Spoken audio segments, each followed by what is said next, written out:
All right, hello class. This lesson is your CL13 lesson covering American citizenship. I apologize in advance for my voice. It's been kind of cutting out as I'm getting over a sickness here. But anyway, this covers chapter 9.1 in your new textbooks, 390 to 397. You should read those pages perhaps before taking the quiz, but before your final test anyway on this information. I'll try to highlight for you some of the important information on American citizenship. All right.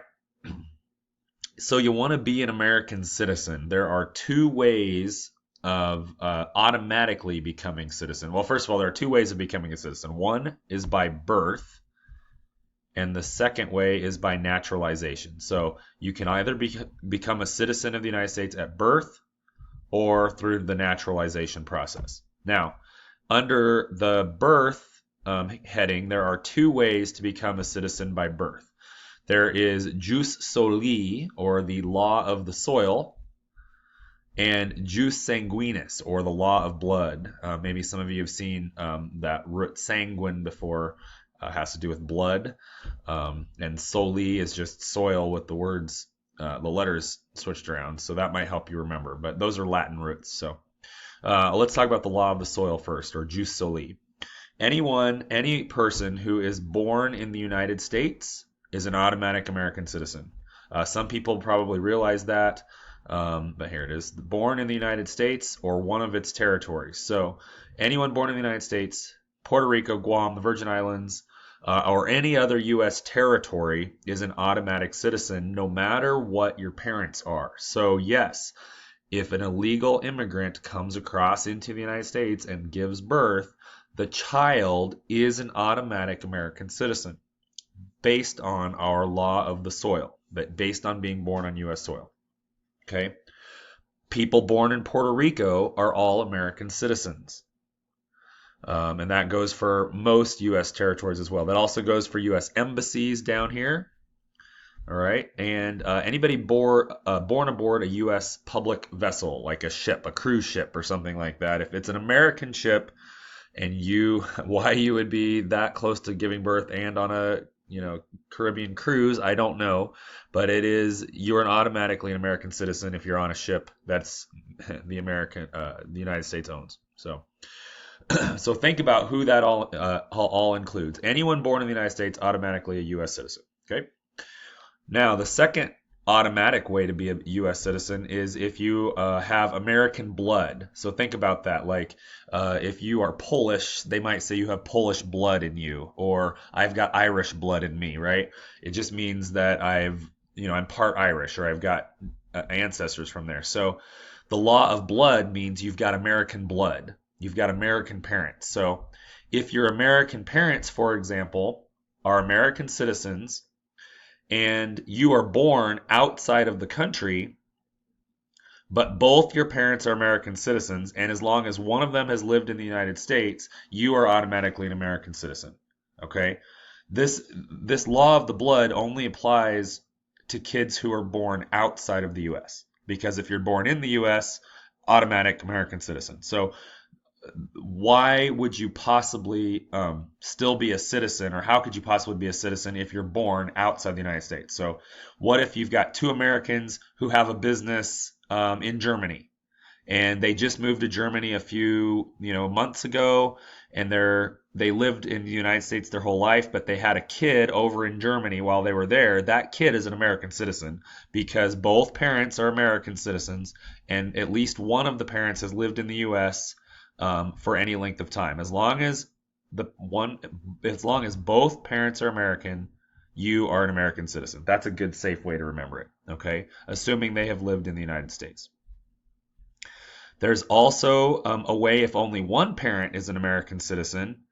If one parent is an American citizen and one isn't, but the parent and the child have lived in the United States for at least 5 years, then the kid automatically is an American citizen as well. So it is possible if one of your parents is American and both you and your American parent have lived in the U.S. for 5 years, you, the child, are automatically an American citizen. So, general rules. if you're born on American soil, whether in the US or in one of our territories, or if you have two American parents, you're an automatic citizen. And in some cases, as long as one of your parents is an American citizen, the child will be an American citizen as well. Okay? The second way of becoming an American citizen is through the naturalization process. That is the legal process by which a person can become a citizen. All right? It's called naturalization. We learned about that earlier in the year in the beginnings of government unit, I believe. And there are a couple ways you can go through that individually and collectively. I'm actually going to start down here with collectively first. There are a few times in American history when a whole group of people automatically become U.S. citizens. And I'm actually skipping slides here. Look at the bottom in the pink chart, and these may also be in your book if I'm not mistaken. But by treaty, when the United States took over areas like the Louisiana Purchase, or we took over Florida or Alaska, the people living in those areas automatically became American citizens as a group, okay, when we took over. By the 14th Amendment, that automatically made African Americans citizens of the United States. They had been slaves before that time, and then they were freed slaves. This made them citizens, the 14th Amendment. Okay, when we got Texas, that brought all of the people from Texas became Americans. Hawaiians, Puerto Ricans, Native Americans in 1924, people in the Virgin Islands. These, as the United States takes over territories or has taken over territories, those people automatically, as a group, become American citizens. Okay, so that's this collectively that I was talking about here. What I want to focus most of the time, my time on, is looking at individuals. How do you, as an individual, become an American citizen? All right. Well, there is a specific process that you need to go through, if you want to become an American citizen. And why not go to the horse's mouth on this? And this is the uscis.gov website. You all can spend some time here looking around if you'd like. But USCIS, it's the United States Citizenship and Immigration Services Office. And they have put together a wonderful video for you, as you can tell by the multiracial people enjoying a picnic. And I'm going to play some of that video for you to get started here. Enjoy.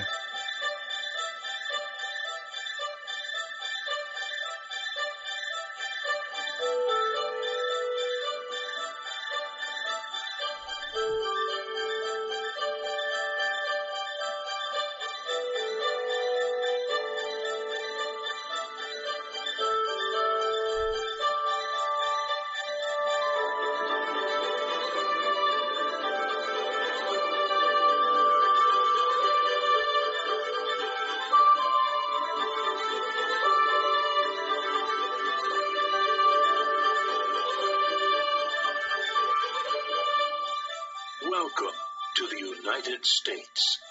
Every year, many people come to the United States from countries all over the world. I was only 10 when my family immigrated to the United States from Africa. My daughter married an American.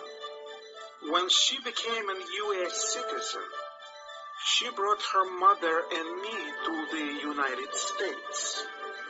We now own a small business in our community.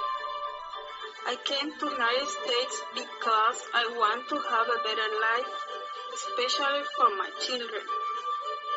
Most of you can apply to become U.S. citizens after living in the United States for 5 years, or 3 years if you're married to a U.S. citizen. If you decide to become a citizen, here are some of the benefits you will enjoy. You can vote in elections, including choosing the president. You will have a U.S. passport for travel. It will be easier to help your family immigrate. The process of becoming a U.S. citizen is called naturalization.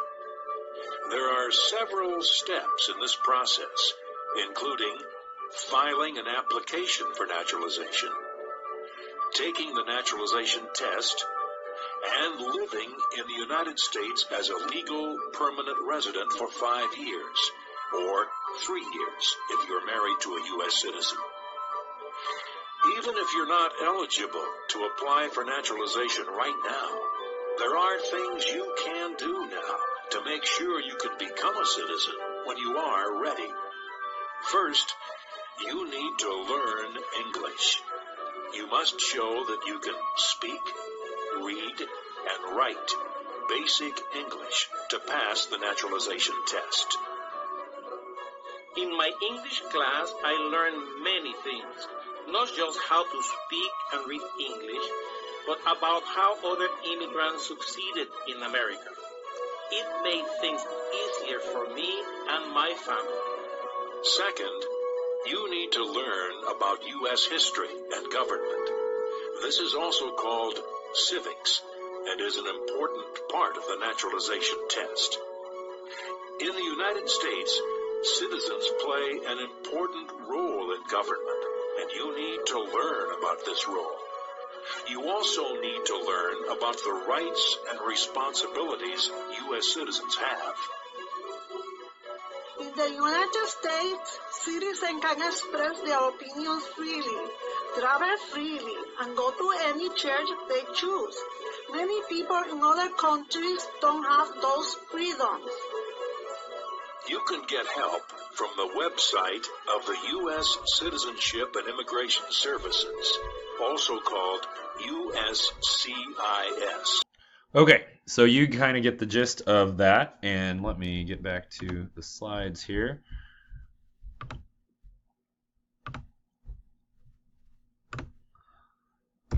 So just like it said on that important video, you have to be at least 18 years old, you have to enter the country legally and live in the U.S. for at least 5 years, or only 3 years if you're married to a U.S. citizen.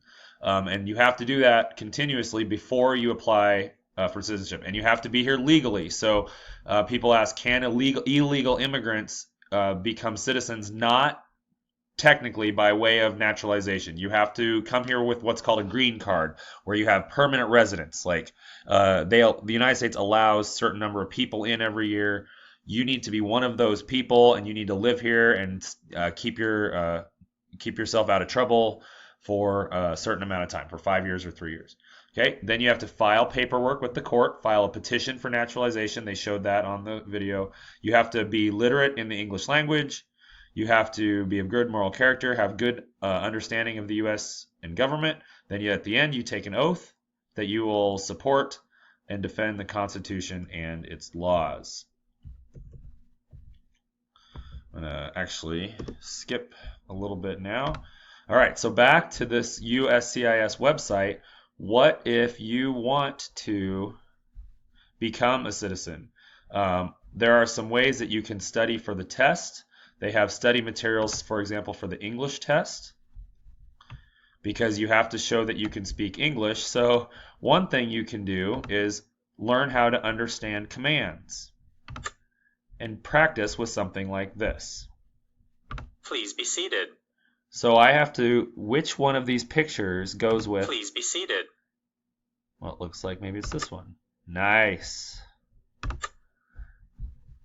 Please hand me your passport. Please hand me your passport. How about that one? Oh, no, that's not it. It must have been this one. Read this sentence. Read this sentence. Oh, I bet it's that one. Oh, yep, there you go. Please follow me. So, which picture is please follow me? All right, but you get the idea. When you're learning to, you have to show that you understand English enough to go through this interview, and that's part of the naturalization process. And they have a little practice interview, as I just showed you, online that you can all practice for yourself, all right? They've got some flashcards here that you can do, some vocabulary words you need to know, that sort of a thing. And the rest of this we will get to in part 2.